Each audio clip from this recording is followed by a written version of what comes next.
Hello, welcome back to That Product Thing. Today, we're going to be talking UX versus UI versus product design. Which is the best?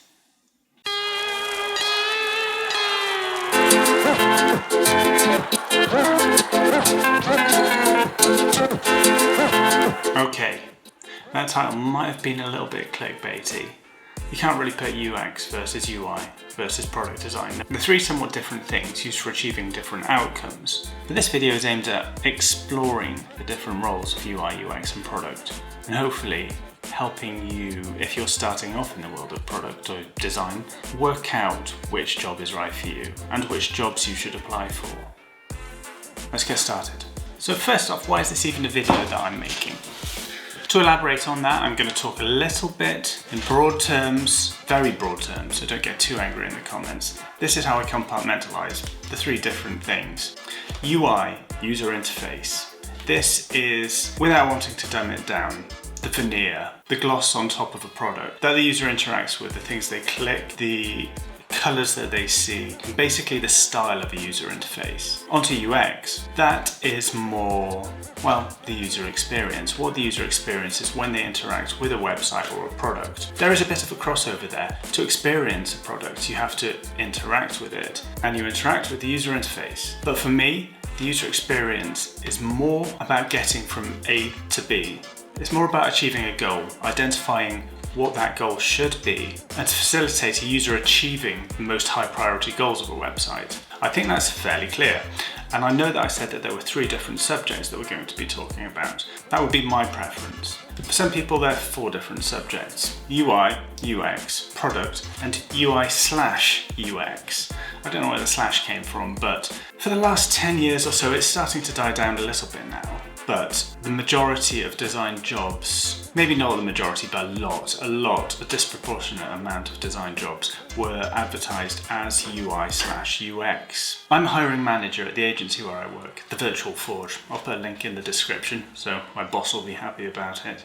I'm head of design and UX, and we have hired for a UX/UI designer, or a UI/UX, I can't remember how I worded it, but basically we wanted one of them, but we've also hired for a UI designer, and we've also hired for a UX designer. And going forward, we'll probably be looking for product designers. What became clear to me when looking at job specs is that companies that were looking for a UI/UX designer kind of wanted one thing, but they wanted a little bit extra on top. Reading through those job descriptions, you'd get a feeling for whether or not they wanted a UI designer, and it would be nice if they knew what that UX thing was. But primarily we want it to look good, because the managers, they'll decide what goes into the product. Or there was another set of job descriptions where reading through you found that UX was the priority. It was usually an existing team that had UI designers, and they were looking for somebody to do the UX focused bits. But it would be kind of good if you were a good UI designer too, because you could help out the UI boys.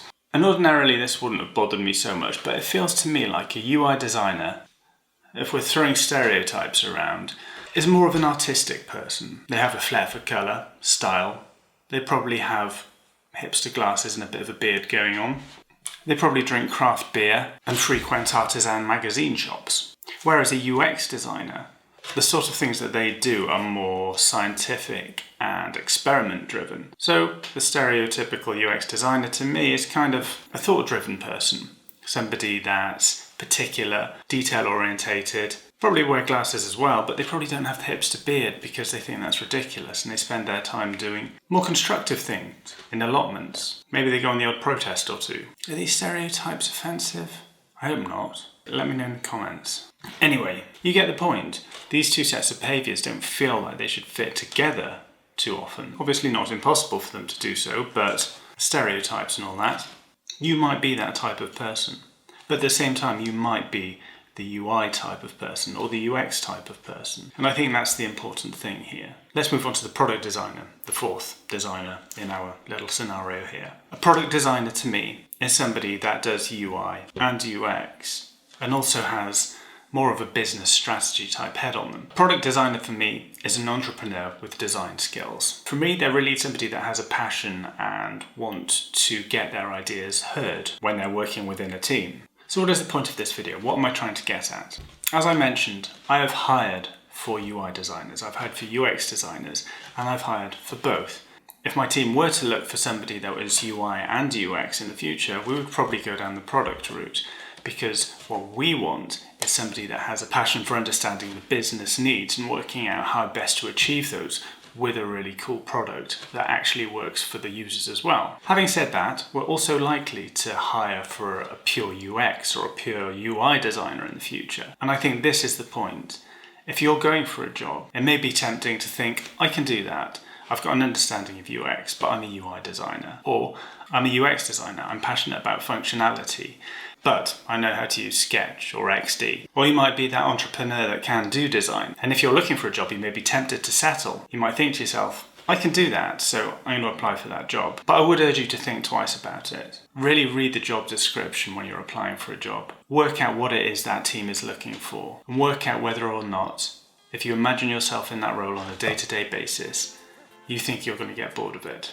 And don't just think about what you're going to be doing on a day-to-day basis. You can also get a really good understanding of the organisation that you're going into. If you're a pure UX designer, then that's what you want to work on Monday to Friday. But in that bottom section of the job description, the nice to haves, you see something along the lines of skills with branding, social media, and marketing. That may be something that you want to ask questions about in the interview. And finally, if you're a product designer and you go into a UI or a UX job thinking that you could probably expand your horizons, talk to the bosses, teach them the good ways of product, and mold the position into something that you want to actually do, that's easier said than done. And when you move into an organisation, there are a lot more of them than there are of you. So that was video number 2. Hopefully it was short.